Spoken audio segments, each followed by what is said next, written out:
सतगुरु की साजी निवाजी प्यारे साथ संगत जी, प्यार और सत्कार से कहना धन निरंकार जी। सतगुरु माता जी का शुक्राना करते हैं हर बार। सच्चे पातशाह आप जी ने जो हमें ये ब्रह्म ज्ञान देकर हमें ये निरंकार दिखाया है, ये परमपिता परमात्मा के दर्शन करवाए हैं। सच्चे पातशाह आप जी का हम लख लख शुक्राना करते हैं। आप जी के एहसानों का कर्जा हम कभी भी चुका नहीं सकते। जिस तरह कहा भी गया है, तेरे एहसान का कर्जा चुकाया जा नहीं सकता, कर्म ऐसा किया तूने भुलाया जा नहीं सकता।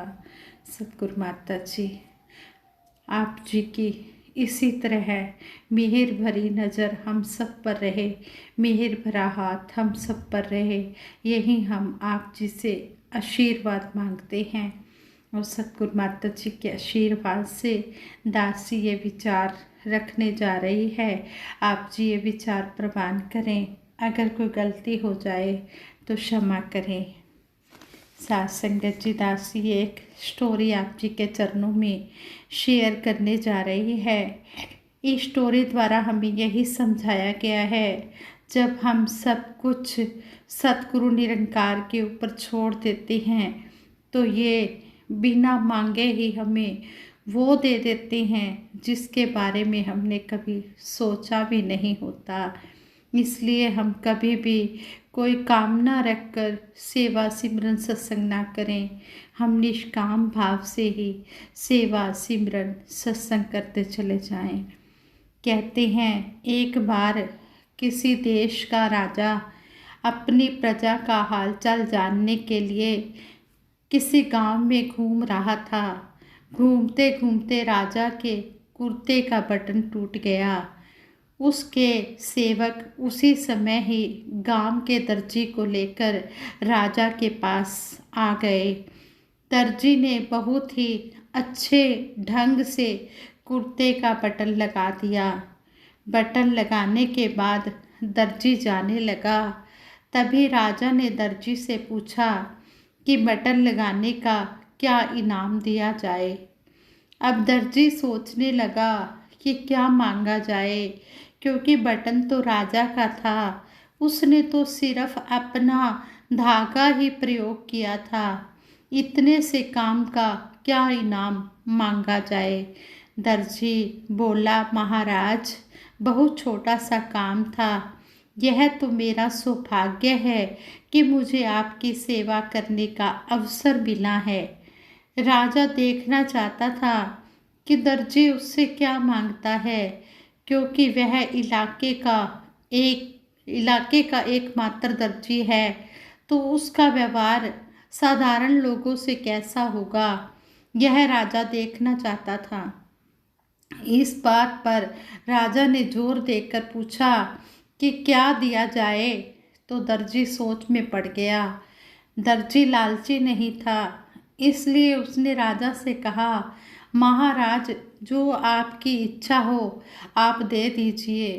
राजा को दर्जी की यह बात बहुत अच्छी लगी कि दर्जी ने जरा सा भी लालच नहीं किया, नहीं तो वह अपनी मांग बता सकता था। दर्जी के धैर्य को देखते हुए राजा ने उसे अच्छा इनाम देने की सोची। राजा ने अपने मंत्री से कहा कि दर्जी को इनाम में 2 गाम दे दो। अब दर्जी सोचने लगा कि कहाँ तो वह कुछ भी नहीं चाह रहा था, परंतु उसे राजा ने 2 गामों का मालिक बना दिया। बिना मांगे ही इतना कुछ मिल गया। इसी तरह जब हम सब प्रभु पर छोड़ देते हैं तो यह अपने हिसाब से देता है, जो कि मनुष्य की सोच से भी बहुत ज़्यादा होता है। इसलिए जब भी हम सतगुरु के चरणों से मांगे तो भक्ति ही मांगे। भक्ति दे दो सभी को बख्शनिहार माता जी, हम सब बैठे हैं झोलियाँ पसार माता जी। जिसने भक्ति की मांगी दाता दात आपसे, सारे सुख पाएगा वह दिन रात आपसे। जिसने भक्ति मांग ली तो कहते हैं कि ये मायावी सुख तो उसको अपने आप ही फिर मिलते चले जाते हैं। इस निरंकार को सब पता होता है कि मेरे बच्चे को किस समय क्या चाहिए, कितना चाहिए और कब देना है, ये सब के बारे में जानता है। इसको सारी सृष्टि की चिंता है। हम तो सिर्फ अपने बारे में या अपने परिवार के बारे में ही सोचते हैं, लेकिन ये सच्चा पातशाह तो सारी सृष्टि की चिंता करता है। जो इसको जानकर भक्ति करता है उसको भी देता है, और जो इसको नहीं जानता, जो भक्ति नहीं कर रहा, उसको भी ये देता है। जान को भी देत, अनजान को भी देत, ये तो सबकी चिंता करता है। इसलिए सच्चे पातशाह के चरणों में यही अरदास करते हैं, ये दातार सच्चे पातशाह, जो भी जिसके लिए आप जी को सुखदायी लगता है सो ही देना, लेकिन अपने चरणों की भक्ति जरूर देना। संपूर्ण हरदेव बानी में सतगुरु बाबा हरदेव सिंह जी महाराज ने हमें समझाया है, संत जनों ने भगत जनों ने प्रभु को माना पूरन है, सदा रजा में रहकर रब की बीता इनका जीवन है। प्रभु जो करता अच्छा करता, संत सदा ये कहते हैं, इसीलिए तो संत हमेशा सबर सिदक में रहते हैं। हाजिर नाजिर जान प्रभु को इसमें ध्यान लगाते हैं, मन वीणा के तार पे हरदम तू ही गाते हैं। प्रभु इच्छा को अपनी इच्छा प्रभु भक्तों ने माना है, पूरन का है सब कुछ पूरन ऐसा करके जाना है। शिकवा और शिकायत में ना कभी भगत जन आते हैं, कहे हर देव हर एक रंग में रब का शुक्र मनाते हैं। और संपूर्ण अवतार बाणी में भी शहंशाह बाबा अवतार सिंह जी महाराज ने फरमाया है, जिसते दिल निरंकार दा वासा, जग ना झूठा कर सके, कमल रहे जो जल दे अंदर, जल ना झूठा कर सके। शहंशाह जी भी हमें इस शब्द द्वारा समझा रहे हैं कि जब मन में निरंकार का वास हो जाता है तो फिर बेदाग वाली अवस्था बन जाती है, और हमारा जो दृष्टिकोण है, हमारी जो नज़र है, वो हमेशा पॉजिटिविटी ही ढूंढती है। खराब चीज़ों की तरफ ध्यान देने की बजाय मन अपने आप को बेहतर करने की सोच रखता है। इस पवित्र निरंकार के साथ नाता जोड़कर हम अपने किरदार और सोच विचार में पवित्रता लाते हुए आगे बढ़ते चले जाते हैं। यह काम एक दिन में होने वाला नहीं है, यह एक प्रोसेस है जो धीरे धीरे सत्संग करते हुए हमारे जीवन में बनता है। हमें ब्रह्म ज्ञान द्वारा हमें सतगुरु ने समझाया है कि ब्रह्म ज्ञान द्वारा जब हम सेल्फ रियलाइजेशन कर लेते हैं तो कहते हैं फिर हमें पता लग जाता है कि ये परमपिता परमात्मा कौन सा है। शहंशाह जी उसी सहज अवस्था का ही जिक्र कर रहे हैं जो हर परिस्थिति में इस सच के साथ जुड़े रहने की अवस्था है। कमल के फूल का भी एग्जाम्पल दिया जा रहा है कि चाहे रुके हुए पानी में कीचड़ या गंदगी के कमल का फूल होता है, या गंदगी में कहते हैं कि चाहे रुके हुए पानी में कीचड़ या गंदगी में कमल का फूल होता है, वह यह नहीं कहता कि मैं इस कीचड़ में नहीं खिलूँगा, उसका गुण तो खिलना ही है। इसी प्रकार संसार में भी चाहे अनेक प्रकार के नेगेटिविटी इम्प्रेशन हो, हमें अपनी सोच विचार संसार से अलग रखनी है, क्योंकि हमारे पास ब्रह्म ज्ञान के दात है। वांग कमल दे न्यारा रहे वाली बात कायम रखते हुए हमें संसार की गंदगी और कीचड़ का अपने ऊपर असर नहीं होने देना। बल्कि अपने करैक्टर को इतना अच्छा बनाना है कि उसका अच्छा असर संसार पर पड़े। तभी तो कहा है, जिसते मन दी जोत जगिए, दिल उसका बेदाग रहे, दुनिया दे विच वसदा रसदा, दुनिया तो बेलाग रहे। जब मन में निरंकार का वास हो जाता है तो फिर अच्छी अच्छी बातें ही मन में आती हैं।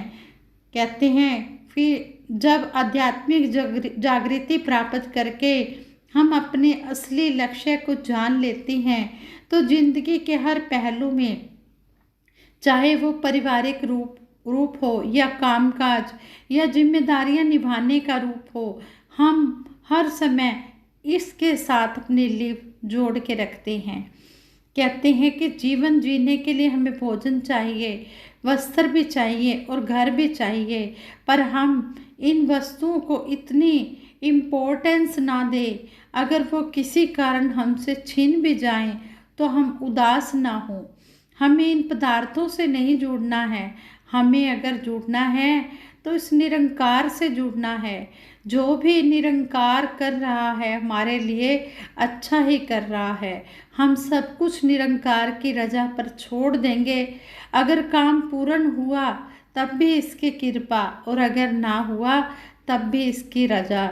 जिसਦੇ दिल विच इक्को वसिया, सबनू वेखे एक निगाह, संत चरण दी तूड़ी छोके, मंगता भी हो जांदा शाह। यहाँ पर भी हमें समझाया गया है कि अगर हम किसी रंग का चश्मा पहन लेते हैं तो हमें सब कुछ उस रंग का नजर आने लगता है।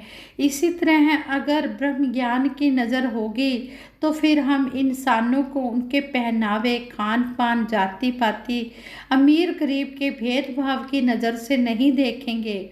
फिर वे ऊंच नीच की सब दीवारें ख़त्म हो जाएंगी और जो हमारा नज़रिया है वो समदृष्टि वाला बन जाएगा। फिर सबको हम एक ही नज़र से देखेंगे। युगों युगों से जिसने भी संतों महापुरुषों का सहारा लिया, संतों महापुरुषों ने उसे डावाडोल होने से बचा लिया। संतों ने जिज्ञासुओं को ब्रह्म ज्ञान प्राप्त करके हर भ्रम को मिटाने की प्रेरणा दी। ऐसे संतों के प्रति विनम्र होकर उनकी चरण धूल यानी कि उनकी शिक्षाएं अगर हम धारण कर लेते हैं तो हमारा जीवन पार हो जाता है। जिसते दिल निरंकार दा वासा, होंदा नहीं हो बेसबर, कहे अवतार हरे हाल दे अंदर, करदा रब दा शुकर शुकर।